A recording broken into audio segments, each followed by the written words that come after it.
Hello everyone, in this video we are going to learn about the passive movement. पिछली video में हमने active movement के बारे में देखा, उनके टाइप्स, उनके प्रिंसिपल्स, कैसे टेक्निक को परफॉर्म करना है, ठीक है, क्या क्या उनके बेनिफिट्स है। सेम उसी तरीके से इस वीडियो में हम देखेंगे कि पैसिव मूवमेंट क्या होता है, पैसिव मूवमेंट का क्लासिफिकेशन किन किन चीज़ों में है और कैसे उनको अप्लाई करना है, मतलब क्या उनके प्रिंसिपल्स होंगे और क्या क्या बेनिफिट्स हमें देखने को मिलेंगे। तो सबसे पहले हम देखते हैं पैसिव मूवमेंट को कैसे डिफाइन करना है। तो पैसिव मूवमेंट को आप डिफाइन इस तरीके से कर सकते हो कि when the body is unable to voluntarily perform the movement और when the muscles are inactive to perform the movement then it is called the passive movement. मतलब कि फिर एक्सटर्नल फोर्स के थ्रू वो मूवमेंट को कंप्लीट करा जाएगा, उसको क्या कहते हैं हम, पैसिव मूवमेंट। मतलब कि बॉडी वॉलेंटरली उस मूवमेंट को मूव नहीं कर पाएगी। और क्यों नहीं कर पाएगी? क्योंकि मसल्स आपकी इनएक्टिव है। जब मसल्स पूरी तरीके से इनएक्टिव है, वॉलेंटरली कंट्रोल बिल्कुल भी नहीं है, तब वहां पे एक्सटर्नल फोर्स से उस मूवमेंट को पूरी तरीके से कंप्लीट कराया जाएगा, उसको कहते हैं हम पैसिव मूवमेंट। ठीक है, अब इसके अंदर क्लासिफिकेशन आता है जो कि दो मेजरली क्लासिफाइड में डिवाइड है। तो पहला देखते हैं, relaxed passive movement include accessory movement. अब इसको हम तोड़ के देखते हैं, ब्रेक करके पढ़ते हैं कैसे। पहली चीज तो रिलैक्स्ड होना चाहिए, दूसरा ये पूरा पैसिव मूवमेंट होना चाहिए, और तीसरा क्या इंक्लूड करे, एसेसरी मूवमेंट को भी इंक्लूड करे। तो रिलैक्स्ड का मतलब है कि जब भी कभी आप किसी भी पेशेंट पे ये मूवमेंट अप्लाई कराओगे तो वो रिलैक्स्ड होना चाहिए, पेशेंट को पेन नहीं होना चाहिए, पेन फ्री होना चाहिए। ठीक है, पेन फ्री होना चाहिए। दूसरा पैसिव मूवमेंट होना चाहिए, मतलब कि पैसिव, क्योंकि यहाँ पे अगर वैसे तो हम पैसिव मूवमेंट तब यूज करते हैं जब बॉडी बिल्कुल भी अनेबल टू मूव होती है, मतलब कि मसल पूरी तरीके से इनएक्टिव होती है, तभी हम अप्लाई करते हैं।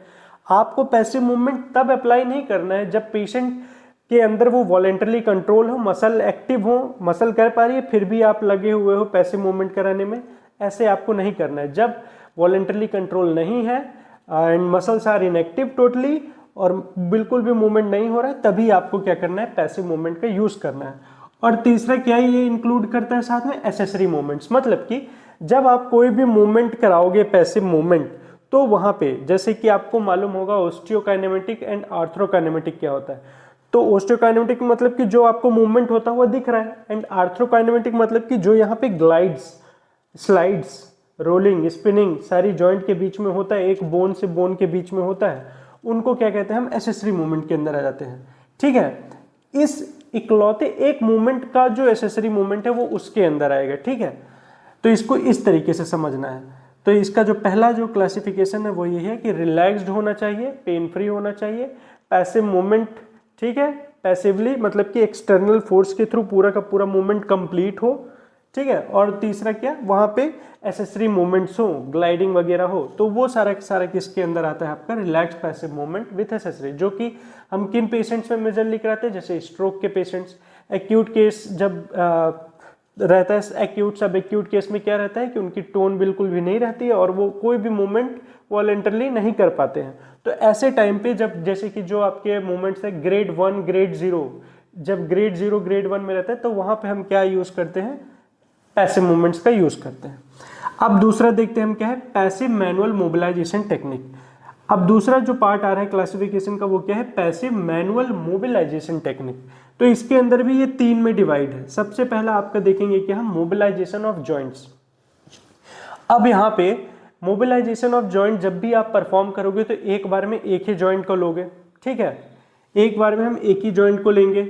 और दूसरी चीज क्या करना है कि ये कब हम यूज करेंगे, जैसे कि जॉइंट में कोई एडेशन वगैरह हो गया, जैसे कि आपने कंडीशन सुनी होगी फ्रोजन शोल्डर और एडहेसिव कैप्सुलाइटिस। ऐसे कंडीशंस में हम क्या करते हैं, मोबिलाइजेशन देते हैं।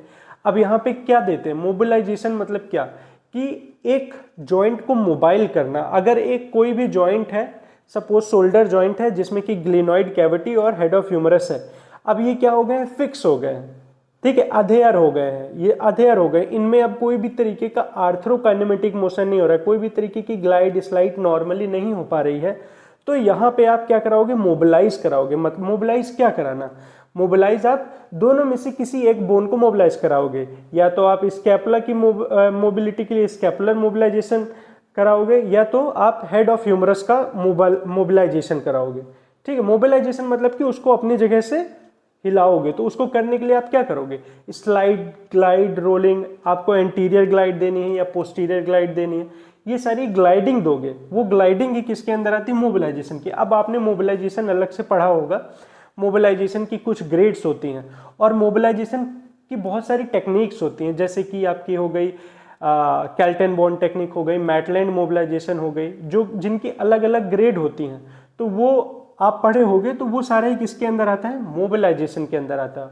और अब मोबिलाइजेशन को इसके अंदर क्यों रखा, पैसिव मूवमेंट के अंदर, क्योंकि मोबिलाइजेशन पेशेंट नहीं करेगा, पेशेंट एक्टिवली नहीं करता है, मोबिलाइजेशन थेरेपिस्ट अप्लाई कराएगा।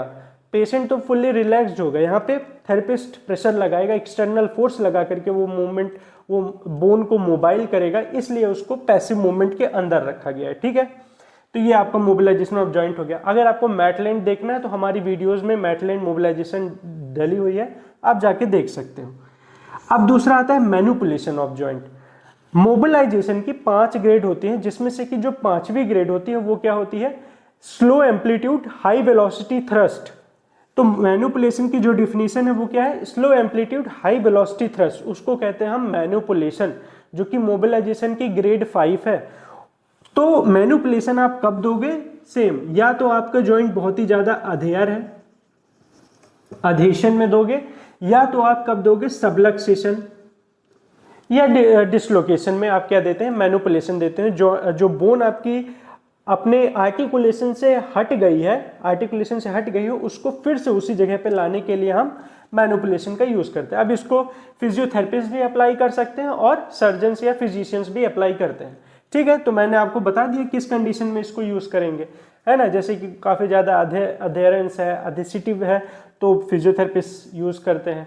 सबलक्सेशन या डिसलोकेशन हो गया, डिसलोकेशन में सर्जन्स यूज करते हैं। ठीक है, तो ये है हमारा मैनिपुलेशन। अब इसके बाद आता है तीसरा आपका क्या, controlled sustained stretching of tightened structure.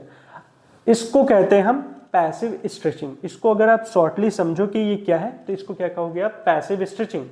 कोई भी मसल अगर टाइट हो गई है आपकी, शॉर्टेंड हो गई है, टाइट हो गई है, तो उसको स्ट्रेच करना। और स्ट्रेच कैसे करना, अगर पैसिवली हो, पैसिवली मतलब कि थेरेपिस्ट क्या कराए, स्ट्रेच कराए पूरा का पूरा, तो उसको क्या कहेंगे हम, पैसिव स्ट्रेचिंग या controlled sustained stretching of tightened structure. Controlled sustained इसलिए कहा गया है कि एक जो स्पीड है उसी में होना चाहिए, ये नहीं कि बहुत फास्ट कराओ। ठीक है, बहुत फास्ट नहीं कराना है, ये कंट्रोल्ड होना चाहिए, सस्टेन्ड होनी चाहिए स्ट्रेचिंग, और किसकी, टाइटेंड स्ट्रक्चर्स की। जैसे कि अगर बाइसेप्स मेरा टाइट हो गया, शॉर्टन हो गया, तो उसकी मैं एक स्पीड में, एक करेक्ट स्पीड में क्या कराऊंगा, सेम स्पीड में पूरी की पूरी स्ट्रेचिंग कराऊंगा। तो ये भी कैसा हो रहा है, एक्सटर्नली फोर्स के थ्रू हो रहा है, थेरेपिस्ट करा रहा है, तो ये किसके अंदर आएगा, passive movement. Now principles of passive movement, कि क्या क्या प्रिंसिपल्स हमको ध्यान में रखने हैं जब हम पैसिव मूवमेंट को कराएंगे।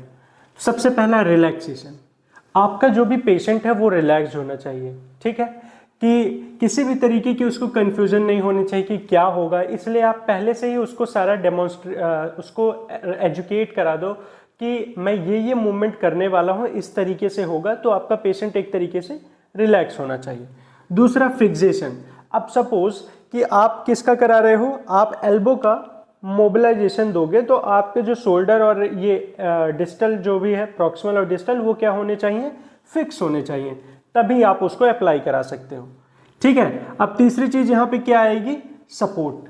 सपोर्ट जैसे कि मुझे अब एल्बो का मोबिलाइजेशन देना है, तो जो मेरा प्रॉक्सिमल पार्ट है, आर्म है, वो मेरा सपोर्ट में होना चाहिए, तभी जा करके मैं उसको, जो एल्बो जॉइंट है, तभी उसको क्या करा सकता हूँ, मोबिलाइज कर सकता हूँ। या मतलब कि शोल्डर आपका क्या होना चाहिए, सपोर्टेड होना चाहिए। फिर आपका जैसे आता है ट्रैक्शन। अब मान लो कि आपको क्या करनी है, स्ट्रेचिंग देनी है, तो स्ट्रेचिंग देते वक्त हमको थोड़ा सा ट्रैक्शन के साथ देना है। या मोबिलाइजेशन दे रहे हो, तो मोबिलाइजेशन में पहले आप क्या करते हो, उसको ट्रैक्शन देते हो, उस जॉइंट को ट्रैक्शन मतलब कि दूर ले जाते हो, उसके बाद ग्लाइड देते हो। अगर क्योंकि आप ट्रैक्शन नहीं दोगे तो वो क्या होगा, एक बोन दूसरे बोन पे क्या करेगी, फ्रिक्शन क्रिएट करेगी, तो वो हमें नहीं चाहिए। इसलिए हम क्या करते हैं, एक को फिक्स रखते हैं। जैसे मान लो कि आपको ग्लिनोह्यूमरल जॉइंट का क्या देना है, मोबिलाइजेशन, तो आप स्कैपुला को फिक्स करोगे और ह्यूमरस को क्या करोगे, ट्रैक्शन दोगे, उसके बाद फिर ह्यूमरल हेड पे आप क्या दोगे, मोबिलाइजेशन दोगे। तो ट्रैक्शन को ऐसे यूज करने, ये भी उसके प्रिंसिपल में है। और आपको रेंज, अब जैसे कि सपोज आपको क्या करना है, स्ट्रेचिंग करनी है एल्बो जॉइंट की, तो मतलब कि आपको मालूम होना चाहिए, आपको एनाटॉमी मालूम होनी चाहिए, बायोमैकेनिक्स मालूम होनी चाहिए कि उसकी कितनी रेंज है। उस रेंज से ज़्यादा आपको क्या नहीं देना है, स्ट्रेचिंग नहीं देना है, नहीं तो क्या होगा, वहाँ के स्ट्रक्चर्स ब्रेक हो सकते हैं। लास्ट, स्पीड एंड ड्यूरेशन, मतलब कि एक करेक्ट मैनर में, एक रिदमिक मैनर में आपको स्पीड का यूज़ करना है। ये नहीं कि आप पहला रेप एकदम फास्ट दे रहे हो, दूसरा रेप स्लो दो, एक फिक्स स्पीड पे दो, और ड्यूरेशन कितने टाइम के लिए देना है वो भी अपना फिक्स करके रखो। तो next is our effects and uses, या हम ये भी कह सकते हैं कि क्या क्या बेनिफिट्स होते हैं पैसिव मूवमेंट के कराने पे। तो सबसे पहले वही है कि ब्लड सर्कुलेशन, जब भी आप कहीं पे मूवमेंट कराते हो तो जो आपका ब्लड सर्कुलेशन रहता है वो मेंटेन रहता है। पूरे उस मसल्स में, पूरे जॉइंट्स में क्या होता है, ब्लड अच्छी तरीके से सर्कुलेट करता है, तो वो नरिशमेंट मिलती रहती है, तो ब्लड सर्कुलेशन आपका मेंटेन रहेगा। ठीक है। दूसरा, प्रिवेंशन ऑफ अधेशन, अगर कोई जॉइंट में अधेशन हो रहा है तो पैसिव मूवमेंट कराने से, मोबिलाइजेशन वगैरह कराने से वहाँ पे अधेशन क्रिएट नहीं होगा। Venous and lymphatic return, venous and lymphatic return के लिए भी काफ़ी बेटर होता है पैसिव मूवमेंट कराना। रिलैक्सेशन, अब रिलैक्सेशन कैसे कि आप एक रिदमिक मैनर में अगर पैसिव मूवमेंट करा रहे हो तो अगोनिस्ट एंटागोनिस्ट मसल में एक तरीके से रिलैक्सेशन तो मिलेगी ही। ठीक है, तो उस तरीके से रिलैक्सेशन मिलेगा। और प्रिवेंट हाइपोट्रॉफी, जब वहाँ पे मूवमेंट होती रहेगी, मसल्स वहाँ पे एक्टिन माइसिन बार बार वहाँ पे क्या होंगे, अटैच होंगे और निकलेंगे, वहाँ पे मूवमेंट प्रॉपर कॉन्ट्रैक्शन रिलैक्सेशन होता रहेगा, तो वहाँ पे हाइपोट्रॉफी नहीं होगा, तो वो हाइपोट्रॉफी को भी एक तरीके से प्रिवेंट करके रखता है।